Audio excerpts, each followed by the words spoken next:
A democracia como luta contra-hegemônica e projeto de futuro. A constatação de que o Brasil jamais até hoje viveu a democracia não é só um veredito final que condena o país à eterna repetição de seus fracassos. Pelo contrário, é um diagnóstico necessário e um ponto de partida fundamental.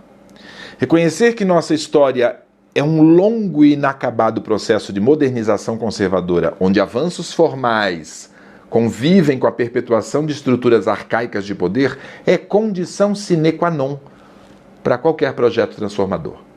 Como alertou o sociólogo Florestan Fernandes, a sociedade brasileira carrega um passado no presente e a democracia só se efetivará quando rompermos definitivamente com o legado do capitalismo selvagem, da herança escravocrata e do autoritarismo elitista.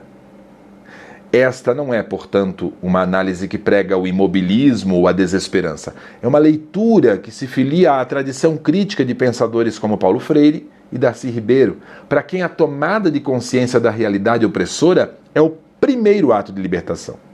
Compreender que a democracia nunca nos foi dada, mas sempre contida, sabotada ou distorcida pelas classes dominantes, seja através de golpes militares, do impeachment questionável, do lawfare ou da violência simbólica. É desnaturalizar a ordem vigente. É perceber que a instabilidade política e a desigualdade social não são acidentes de percurso, mas sim manifestação de um conflito permanente entre um projeto de país profundamente excludente e as lutas populares por emancipação. Nesse sentido, a democracia não é um patrimônio a ser defendido, mas uma utopia a ser construída. Ela exige muito mais do que a mera restauração de um status quo anterior. Demanda uma ruptura. Trata-se de um projeto radical, no sentido de ir à raiz dos problemas, que precisa enfrentar e superar as três heranças malditas que Sérgio Buarque de Holanda, Caio Prado Júnior e Raimundo Faoro identificaram em nossas origens. O personalismo que corrói a impessoalidade da lei, a mentalidade patrimonialista que confunde o público com o privado e a visão exploratória dos territórios e das pessoas que privilegia a extração de riqueza sobre a construção da cidadania. Ao percorrer a história do Brasil, da violência fundadora aos ardis contemporâneos do lawfare, não estamos simplesmente enumerando fracassos. Estamos seguindo a lição de Marilena Chaui, desconstruindo o mito fundador de uma nação cordial e pacífica para revelar as fissuras e as lutas de classes que sempre a atravessaram. Estamos mapeando o inimigo para melhor combatê-lo. Esse material, portanto, é um exercício de desmistificação e um convite à ação. Vamos argumentar que apenas ao encararmos com coragem o fato de que nunca fomos democráticos de verdade, poderemos finalmente iniciar e não recomeçar a arduosa e necessária tarefa de sê-lo. A afirmação de que o Brasil jamais viveu a democracia não significa que não houve períodos de eleições ou governos civis. Significa, como nos ensina Marilena Chaui em Brasil, Mito Fundador e Sociedade Autoritária, que nunca se estabeleceu uma ordem social baseada na efetiva soberania popular, na igualdade política substantiva e no acesso universal aos direitos e à justiça. O que se teve em diferentes roupagens foi uma democracia de baixa intensidade. Um arranjo político onde formas democráticas convivem com práticas profundamente autoritárias, excludentes e corruptas. A experiência democrática pressupõe o reconhecimento do outro como igual e portador de direitos. O Brasil nasceu da negação radical desse princípio. Como detalhado por Darcy Ribeiro em O Povo Brasileiro e por Eduardo Viveiros de Castro, o projeto colonial português foi baseado na dominação, na catequese forçada e na escravização. Os povos indígenas foram vistos como obstáculos a serem removidos ou como força de trabalho a ser explorada, nunca como sujeitos de direito. Essa relação de dominação estabeleceu o padrão inicial de violência e exclusão. O período colonial, analisado por Caio Prado Júnior em Formação do Brasil Contemporâneo, foi estruturalmente moldado pela escravidão em larga escala.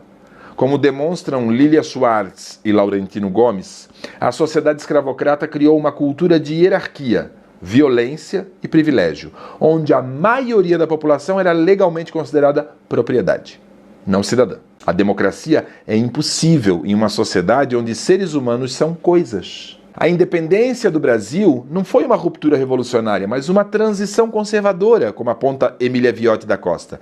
O poder permaneceu nas mãos da mesma elite agrária e escravocrata. O império foi uma monarquia centralizadora. Apesar de uma certa estabilidade, o voto era censitário, ou seja, baseado na renda. E a democracia era restrita a uma minúscula fração de homens ricos. José Murilo de Carvalho, em Cidadania no Brasil, mostra como os direitos civis eram precários e os políticos inexistentes para a vasta maioria. A política era um jogo de elites marcado pelo homem cordial, de Sérgio Buarque de Holanda, não no sentido de bondoso, mas de que as relações pessoais e familiares prevaleciam sobre a impessoalidade da lei, gerando patrimonialismo e a corrupção. A abolição da escravidão em 1888, como analisa Florestan Fernandes em A Integração do Negro na Sociedade de Classes, foi concedida de cima para baixo, sem qualquer projeto de integração dos negros à sociedade como cidadãos livres e iguais. Isso criou uma chaga social aberta, a liberdade sem direitos, sem terra e sem reparação, lançando as bases para uma desigualdade brutal que persiste até hoje. As repúblicas velha, nova e sempre excludente programação da república, a república velha, mais um golpe de elites do que uma revolução popular. A república do café com leite foi uma oligarquia disfarçada, onde o voto era controlado pelo coronelismo, a fraude eleitoral era regra, no voto de cabresto, e a grande massa permanecia à margem. Era uma democracia apenas no nome. Mas será que o voto de cabresto acabou mesmo? A era Vargas, com Getúlio Vargas, de 1930 a 45 e depois de 51 e 54, trouxe avanços sociais com as leis trabalhistas, mas o seu governo foi profundamente autoritário. O Estado Novo, de 37 a 45, foi uma ditadura clássica, com censura, repressão e culto ao líder. Otávio Ianni analisa como Vargas criou um populismo que concedia direitos de cima para baixo, fortalecendo o Estado, mas não necessariamente a autonomia e a participação política popular. No século XX, interlúdio frágil e a longa noite ditatorial. Experiência democrática, 1946-1964, um período de real efervescência democrática, com eleições competitivas e liberdades civis. No entanto, era uma democracia frágil e sob constante ameaça. As reformas de base de João Goulart, que visavam enfrentar desigualdades históricas, eram interpretadas pelas elites econômicas, midiáticas e militares com um apoio externo como uma ameaça à ordem. Isso prova que o Pacto Democrático era absolutamente superficial. Quando os interesses das elites foram tocados, a solução foi o golpe. E aí entramos na ditadura militar. A negação absoluta da democracia. Tortura, censura, desaparecimentos, banimentos de opositores e eleições indiretas. Foi a expressão máxima do autoritarismo entranhado na sociedade brasileira, mostrando como a cordialidade pode rapidamente se transformar em violência brutal quando o poder é contestado. A nova república, a democracia sob sequestro, a redemocratização trouxe liberdades civis preciosas após 21 anos de ditadura. A Constituição de 88 é um documento avançado em termos de direito. No entanto, a transição foi novamente pactuada, com anistia ampla e sem ruptura com as estruturas de poder que sustentaram a ditadura. A corrupção endêmica, como analisam estudiosos da ciência política, não é um desvio de conduta, mas um modus operandi do sistema político, herança do patrimonialismo e do capitalismo de laços. Ela corrói a fé das instituições e desvia recursos que deveriam garantir direitos, esvaziando a democracia de seu contexto social. Apesar dos avanços dos anos 2000, o Brasil permanece uma das sociedades mais desiguais do mundo. Paulo Freire, em Pedagogia do Oprimido, já ensinava que a verdadeira democracia requer a superação da contradição opressor-oprimido. Enquanto houver milhões de brasileiros sem acesso pleno à educação, saúde, moradia e justiça, a cidadania será parcial e a democracia um ideal não realizado. Lawfare e golpes em novos formatos. O impeachment de Dilma Rousseff em 2016 é visto por muitos autores como Letícia Cesarino como um golpe parlamentar. A Operação Lava Jato, embora inicialmente popular, revelou-se posteriormente um instrumento de lawfare, ou seja, o uso estratégico da lei para finalidades políticas, com colusão entre juízes e promotores para eliminar adversários políticos e eleger Jair Messias Bolsonaro, como demonstrado pelas revelações do Vaza Jato. Isso representa a mais moderna e sofisticada forma de sabotagem democrática. Usar as instituições da própria democracia, judiciário, mídia, para subvertê-la. E o governo Bolsonaro foi a antítese explícita do projeto democrático. Negação da ciência, da cultura, ataques sistemáticos às instituições, incentivo à violência, desmonte de políticas públicas, glorificação da ditadura e uma campanha de desinformação em massa. Foi a prova de que os valores autoritários nunca foram superados. Mas a democracia é uma luta contínua. A história do Brasil, portanto, não é uma marcha linear em direção à democracia, é uma história de permanências. Como diriam Florestan Fernandes e Otávio Ianni, a permanência da violência, da exclusão, do privilégio e de um Estado frequentemente capturado por interesses privados.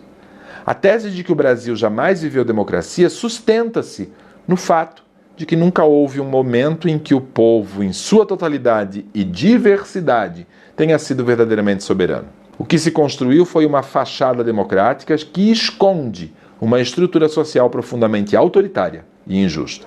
Contudo, essa análise não deve levar ao desespero, mas à lucidez. Como ensinou Paulo Freire, a liberdade e a democracia não são dadas, são conquistadas. Reconhecer a profundidade do problema é o primeiro passo para superá-lo. A democracia brasileira não é uma realidade a ser defendida, mas um projeto radical e inacabado a ser construído, o que exige o enfrentamento direto das heranças do colonialismo, da escravidão e do autoritarismo que ainda moldam o nosso presente. E isso, meus amores, é o que eu sempre falo para vocês e nunca vou cansar de dizer. A normose estabelecida muito tempo antes até do próprio descobrimento das Américas e do Brasil. Ou, como eu gosto de dizer, o descobrimento de Pindorama.